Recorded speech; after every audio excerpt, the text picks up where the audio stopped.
যেদিন একটাও জিনা ব্যভিচার হয়নি, আজকে বিশ্বনবী 23 বছর রাজত্ব চালিয়ে গেছেন, 3খানা রেপ কেসের আসামি পাওয়া গেছে, 3 জনের সাজা হয়ে গেছে। আর ইংল্যান্ড যে পাশ্চাত্য দেশ বলে আমাদের কাছে জ্ঞান লে, কেমন করে রাষ্ট্রবিজ্ঞান পড়বি এখানায় আমেরিকা প্রতি মিনিটে 2.5 থেকে 3 হাজার মেয়ে ধর্ষণ হচ্ছে, কিছুই করতে পারছে না।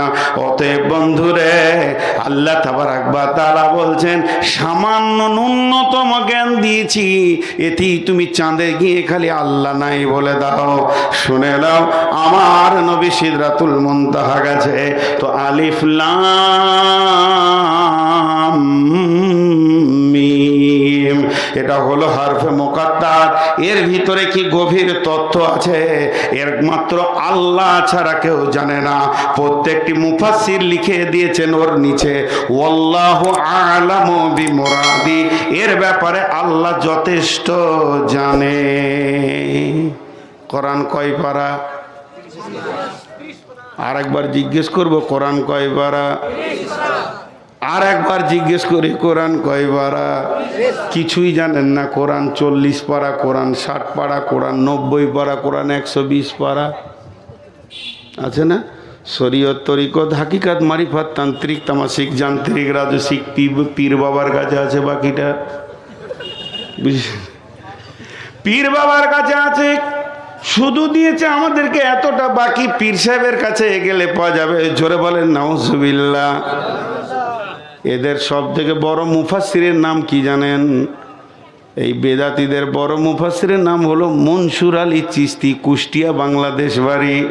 সে অনেক ছন্দ লিখেছে, সেই ছন্দের মধ্যে বলছে কি, সোনার আদমের বিসমিল্লার ফল পাইবি রে একদিন, ওরে কোরআনে তোর লেখায় আছে আহলি পিলামার মিম, সোনার আদমের বিসমিল্লার ফল পাইবি রে একদিন, কালেমা পড় মুখে, মাথা নামাজ পড় মাথা ঠুকে, উকিল না ধরলে মামলা দায়ের করবে কে, সোনার আদম রে বিসমিল্লাহর ফল পাইবি রে একদিন। আর পাশে একটা খালি দুয়ারি থাকবে, ও মাঝে মাঝে বলবে আয় হারে, ও কিচ্ছু জানে না, অতি 20 টাকা পায় আর কি, আয় হারে। শেষ হয়ে গেল। এরা আলিফ লাম মিমের তর্জমা করতে গিয়েছে, বলছে এটা তথ্য আমাদের পীর সাহেব জানে, কেউ জানে না। এর জন্য একজন মুফাসসির বলছে, শুনে লাও, লাম থেকে মালাক, মালাক মানে ফেরেশতা, আলিফ থেকে আল্লাহ, মিম থেকে মোহাম্মদ, লাম থেকে মালাক জিবরাইল, আল্লাহ মোহাম্মদ জিবরাইল এর ভিতরেই জড়িত আছে। পৃথিবীর কেউ তর্জমা জানবে না। অতএব আল্লাহ বললেন আলিফ লাম মিম। এটা শেষ হয়ে গেল। এইটা কিনে বললে অনেক সময় চলে যাবে। নাম্বার 1, যালিকাল কিতাব লা রাইবা ফিহি। 1 নম্বর দিয়ে ধরলাম, 8টা নম্বর আসবে। যালিকাল কিতাব লা রাইবা ফিহি। আল্লাহ বলছেন এই কিতাবটার মধ্যে কোনো সন্দেহ নাই। আপনারা বলেন সন্দেহ আছে? একজনেরও সন্দেহ আছে? একটা অক্ষর সত্য মিথ্যা আছে? নাই, সব কি সত্য, এর মধ্যে কোনো সন্দেহ নাই।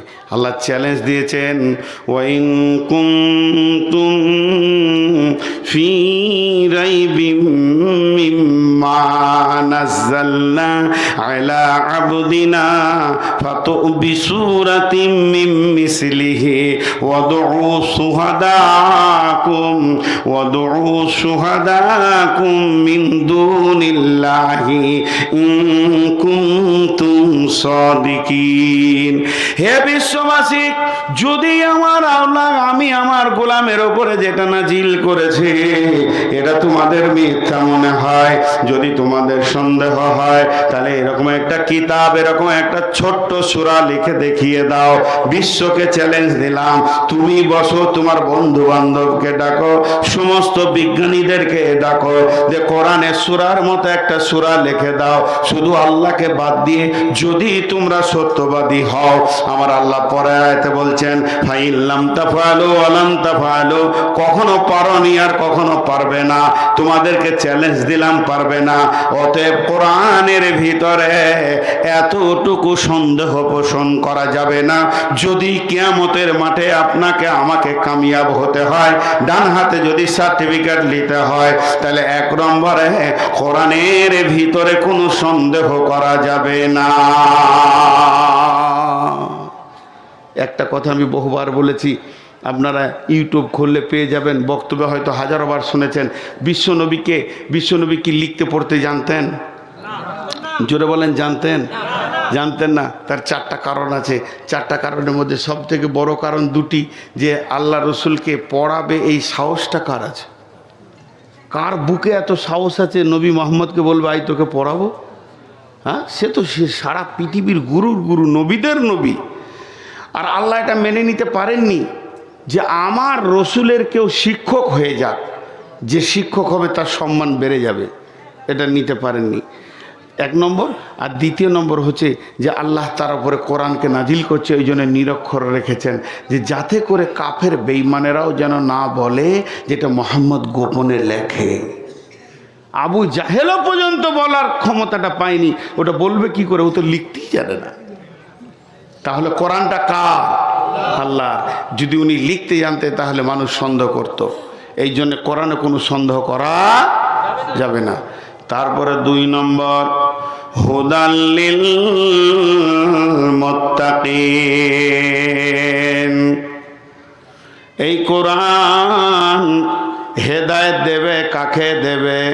মুত্তাকিদেরকে হেদায়েত দেবে, কাফেরকে দেবে না, বেঈমানকে দেবে না, মুশরিককে দেবে না, ফাসিককে দেবে না। যদি আপনার হৃদয়ের ভিতরে আল্লাহর ভয় না থাকে তাহলে কোরআন থেকে সে হেদায়েত পাবে না। কোরআন নিজে বলেছেন, ইদিল্লু বিহি কাসীরা ওয়া ইয়াহদি বিহি কাসীরা ওয়া মা ইদিল্লু বিহি ইল্লাল ফাসিকিন। এই কোরআন পরে অনেকে পণ্ডিত হয়ে হেদায়েতের রাস্তা পেয়ে গেছে, নূর পেয়ে গেছে, আবার অনেকে কোরআন থেকে বিভ্রান্ত হয়ে গেছে। কোরআন তাকে হেদায়েত দিতে পারবে না। হেদায়েতের মালিক নবী মুহাম্মদ সাল্লাল্লাহু আলাইহি সাল্লাম ছিলেন না। হেদায়েতের মালিক আল্লাহর কালাম পাক নয়, হেদায়েতের মালিক হলেন আল্লাহ। ইন্নাকা লা তাহদি মান আহবাবতা ওয়ালাকিন্নাল্লাহা ইয়াহদি মান ইয়াশা। আল্লাহ তার নবীকে বললেন, নবী হে, তুমি চাইলেই লোক হেদায়েত পেয়ে যাবে, এটা হবে না। আমি যাকে চাইবো সে হেদায়েত পাবো। হিন্দাকে আল্লাহ চেয়েছেন, হিন্দা রসুলের চাচার কলিজা চাবানোর পর হেদায়েত পেয়ে গেল। আল্লাহ তাবারাক ওয়া তাআলা চেয়েছেন মানে ওয়াইসি হেদায়েত পাবে। আমির হামজাকে ওয়াইসি কতল করার পরও সে হেদায়েত পেয়ে গেল। আল্লাহ চাইনি আবু তালেব হেদায়েত পাবে, কারণ তার ভিতর নাম হচ্ছে আবু তালেব, আর দিলের ভিতরে কোনো তলব ছিল না। এর জন্যে রসুল হাজার চেষ্টা করে তাকে হেদায়েত দিতে পারেননি। তাই আমার রব বলছেন, এই কোরআন থেকে যদি কেউ মনে করে যে আমি হেদায়েতের নোটটা কোরআন থেকে নিব, এখান থেকে আলো নেব, কামিয়াবির রাস্তাতে হাঁটবো, আল্লাহর কাছে ডান হাতে সার্টিফিকেট নেব, তাহলে তাকে মুত্তাকি হতে হবে, আল্লাহ ভীরু হতে হবে। তার দিলের ভিতরে যদি আল্লাহর ভয় না থাকে, ওই লোকটা কোরআন থেকে লাভ নিতে পারবে না।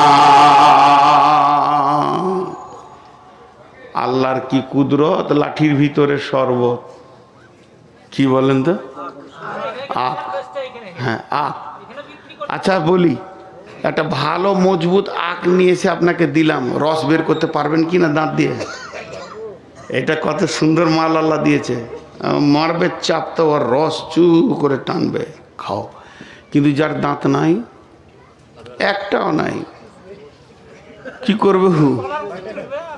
জি না, ওর যার দাঁত নাই সে আখ থেকে কোনো ফায়দা নিতে পারবে না।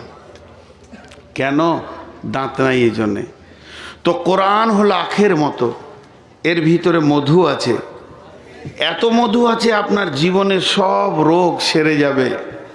কিন্তু যার দিলে আল্লাহর ভয় আছে সে কোরআন থেকে লাভ নিতে পারবে, আর যার দিলে আল্লাহর ভয় নাই ও কোরআন থেকে লাভ নিতে পারবে না। এটা আল্লাহ ক্লিয়ার বলে দিলেন যে তোমার আল্লাহর ভয় দিলে থাকতে হবে। ভীতু রাস্তা পাবে, আর ভীতু যে হবে না সে রাস্তা পাবে না। একটা হচ্ছে সাঁতারু আর একটা হচ্ছে ডুবুরি। একটা হচ্ছে সাঁতারু আর একটা হচ্ছে ডুবুরি। সাঁতারু 400 কিলোমিটার সাঁতার কাটবে কিন্তু একটা হিরেমণি মাণিক্য পাবে না, আর ডুবুরি 400 কিলোমিটার লাগবে না, কয়েক স্কোয়ার ফুট দিলে সমুদ্রের একদম নিচে গিয়ে হীরের টুকরো আনবে। কথা ঠিক না ভুল? তো সাহাবারা যে এটা হলো মহাসমুদ্র, এই সমুদ্রে সাহাবিরা ডুব মেরে হেদায়েতের নূরের আলো তুলে নিয়ে এসছে। কিন্তু গিরিশচন্দ্র সেন গোটা কোরআন নামে সমুদ্রে সাঁতার কেটেছে, একটাও হীরের টুকরো দেখতে পায়নি। কথাটা বোঝাতে পারলাম? এরকম অনেক হিন্দু ভাই আছে যারা কোরআন পড়তে পারে, অনেক বিধর্মী আছে, নন মুসলিম আছে যারা কোরআন পড়তে পারে এবং বুঝতেও পারে, কিন্তু তাকে হেদায়েত। দেখেন ইউটিউব খুললে বেশ কিছু সাধু তারা ইসলামের প্রতি ভালো ধারণা পোষণ করছে, তো করছে তো ওই কেন কালেমাটা পড়ছে না? কারণ ও এখনো সেই নূরটা দেখতে পায়নি। জি, হেদায়েত পায়নি। গিরিশচন্দ্র সেন বিসমিল্লাহ শুরু করে মিনাল জিন্নাতি ওয়ান নাস পর্যন্ত গোটা কোরআনে তরজমা লিখলো বাংলাতে, কিন্তু হেদায়েতের নোটটা খুঁজে পেল না। কিন্তু হযরত ওমর গোটা কোরআন নয়, একটা গোটা সূরাও নয়, শুধু সূরা তহার একখানা আয়াত তার বোনের মুখ থেকে শুনলো, ইন্নানি আনাল্লাহ লা ইলাহা ইল্লা আনা ফাবুদুনি ওয়া আকিমিস সালাতা লিযিকরি। একটা আয়াত শুনো, হেদায়েতের দরজা খুলে গেল, মহাসমুদ্রে যেন হীরের আলো পেয়ে গেল, আর সমস্ত গহ্বর অন্ধকার কেটে গিয়ে নিমজ্জিত অন্ধকার থেকে বের হয়ে নূরের আলো দেখতে পেল, তার জিন্দেগি চেঞ্জ হয়ে গেল। তাই আমার আল্লাহ বলছেন যালিকাল কিতাব লা রাইবা ফি, আমার এই কিতাবটার মধ্যে কোনো সন্দেহ নাই। তবে একটা জিনিস জানতে হবে, হেদায়েত ওই লোকটা পাবে এই কিতাব থেকে, সে কে?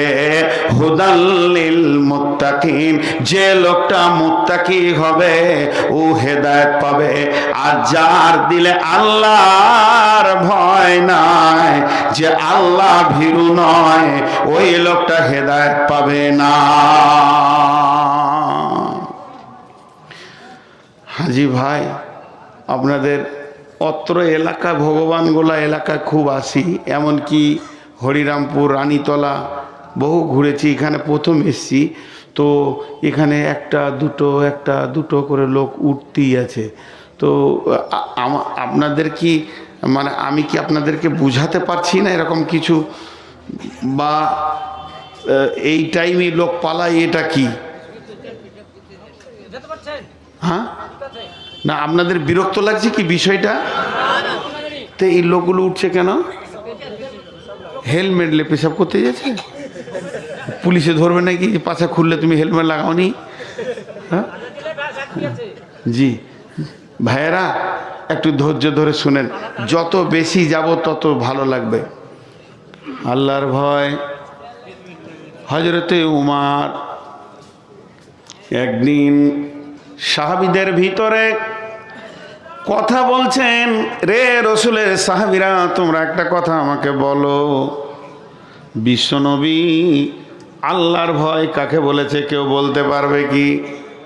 আমি তো রসুলের কাছে শুনেছি আল্লাহর ভয় কাকে বলে, আমি উমর জানি, তবে আমার দিল চাইছে তোমাদের কাছ থেকে একটু জানবো, তোমরা কেউ কিছু বলতে পারবে কি?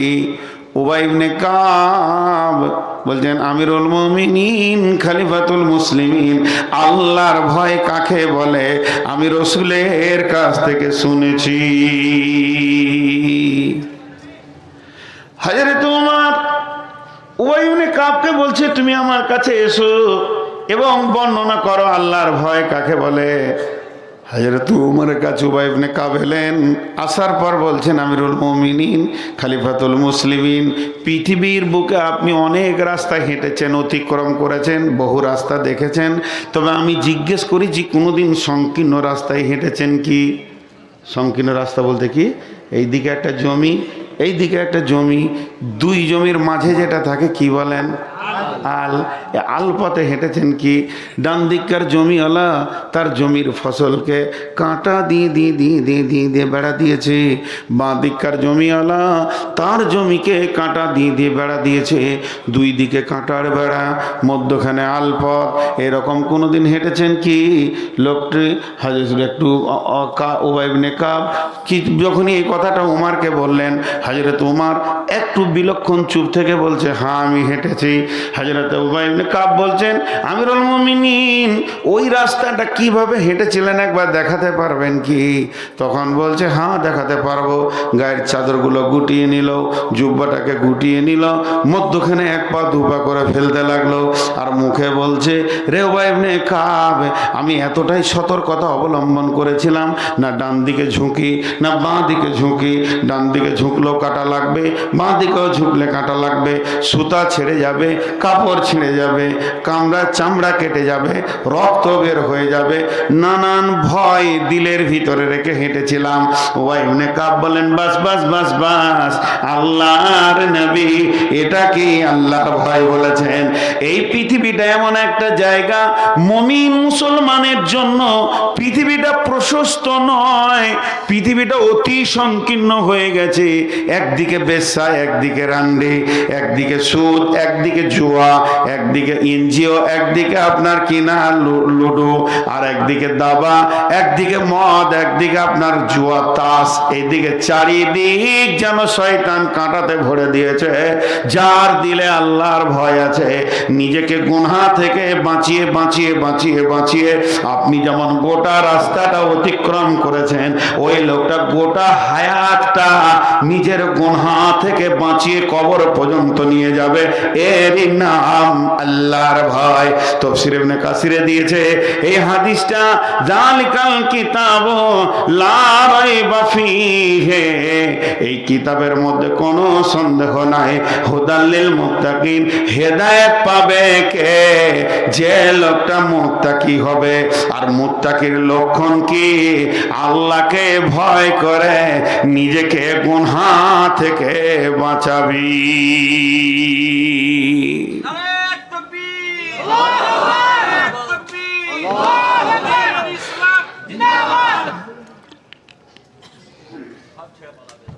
একটা জিনিস খেয়াল করেন, সাহাবিটা কত দামি দেখেন। উনি শহীদ সাহাবি, উনি মুতার যুদ্ধের তৃতীয় সেনাপতি ছিলেন, আব্দুল্লাহ ইবনে রাওয়াহা, শহীদ সাহাবি। আল্লাহু আকবার, কত দামি সাহাবি। বিবির জাঙ্গে মাথা দিয়ে শুয়ে আছে। এটা হাদিসটা পেয়ে যাবেন সূরা মারিয়ামের তাফসীর, দেখবেন সূরা মারিয়ামের তাফসীরে এনেছে। তো বিবির জাঙ্গে মাথা দিয়ে শুয়ে আছেন, বলেন এটা কেমন টাইম?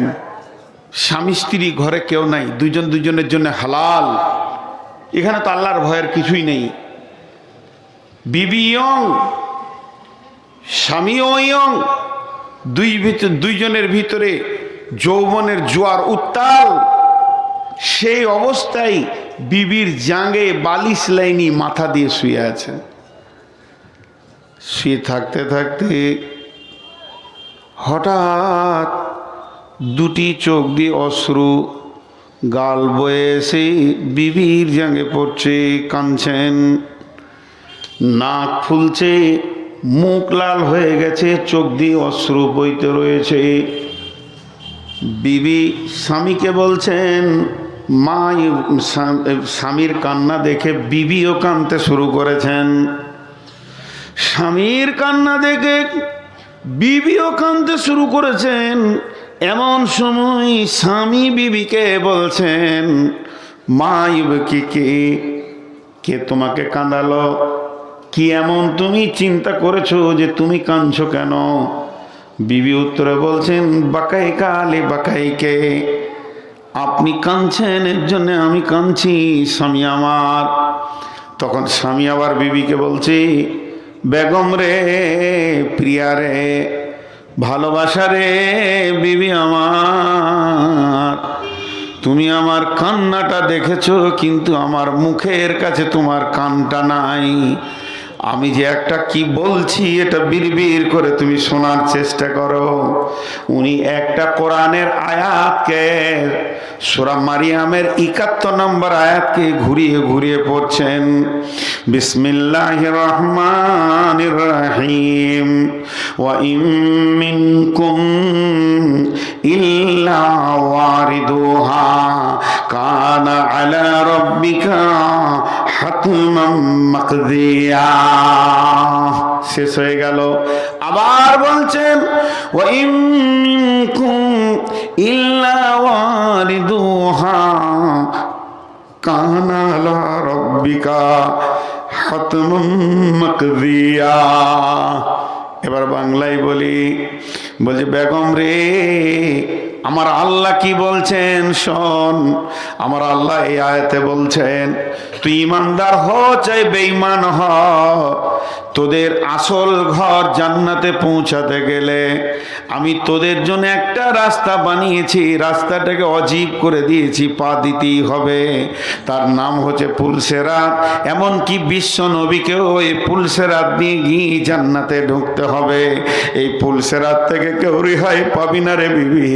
আমার আল্লাহ কথাটা বারবার বলতে রয়েছে, তাই আমার ওই আয়াতটা মনে পড়ে গেছে। যদিও তোর ঝেঙ্গে মাথাটা আছে, তুই হলি আমার জীবনের ভোগ, আর যে জায়গাতে মাথাটা রেখেছে আমার ভোগ সামগ্রীগুলি আমার মাথার কাছে রয়েছে, তারপরও আমার ব্রেন চলে গেছে পুলসেরাতের দিকে আল্লাহর ভয়ে।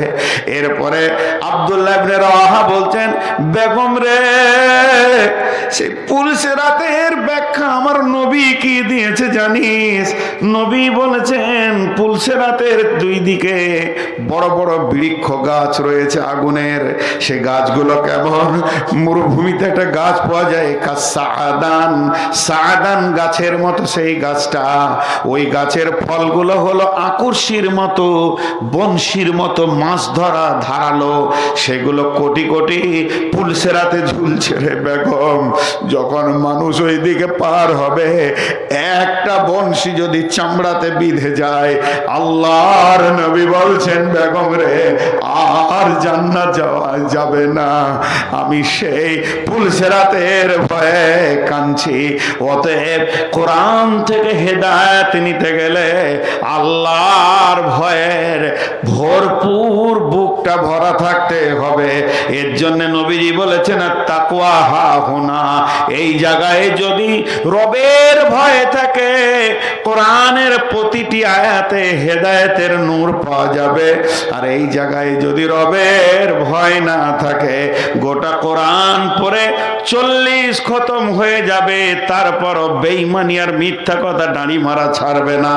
তার কারণ কোরআন হেদায়েত দেওয়ার মালিক নয়। তা আমার রব বলছে, গোলাম রে, কঠিন কিয়ামতের মাঠে যদি ডান হাতে সার্টিফিকেট নিয়ে কামিয়াব হতে হয়, আল্লাহর ভয়কে তোমাকে রাখতে হবে। যালিকাল কিতাব লা রাইবা ফীহি হুদাল লিল মুত্তাকিন, এই কিতাবে কোনো সন্দেহ নাই, হেদায়েত পাবে মাত্র মুত্তাকিরা।